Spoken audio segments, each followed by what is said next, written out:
জয়গুরু, সুপ্রভাত। হরি ওম।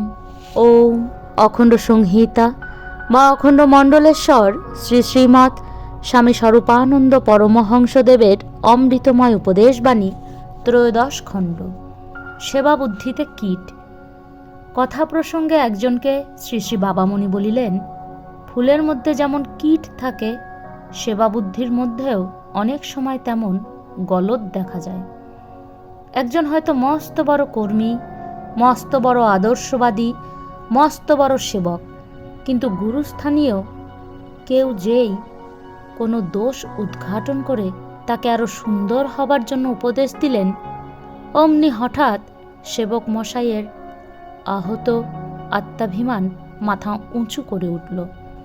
তোমার হাজার গুণ আছে, কিন্তু তুমি কটুভাষী এবং মান্যজনের সম্মানে করো আঘাত।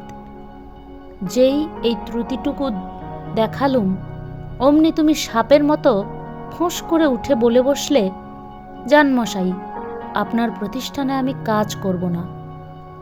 কর্মফল আমাকে যেদিকে টেনে নিয়ে যায় সেদিকে চলে যাব।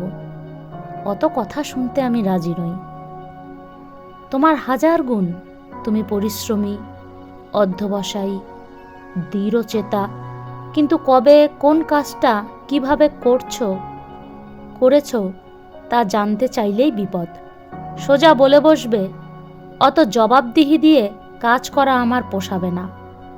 ডাক পড়ল, কাজে এসো।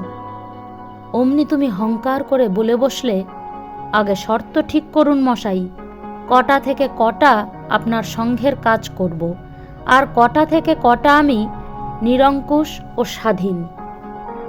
দেশের, সমাজের, জগতের সেবা করতে এসেছি বলেই আমার স্বাধীন সত্তা বিসর্জন দেই নাই, ইত্যাদি। সেবাবুদ্ধি যেন মালতী পুষ্পিকা, তার ভিতরে এই সকল কীট ঢুকলে সেই পুষ্পিকা দেবতার পদতলে উৎসর্গীকৃত হবার অনেক আগেই কীটদষ্ট, নষ্ট গন্ধ, হীনগুণ ও অসার হয়ে যায়। হরি ওম।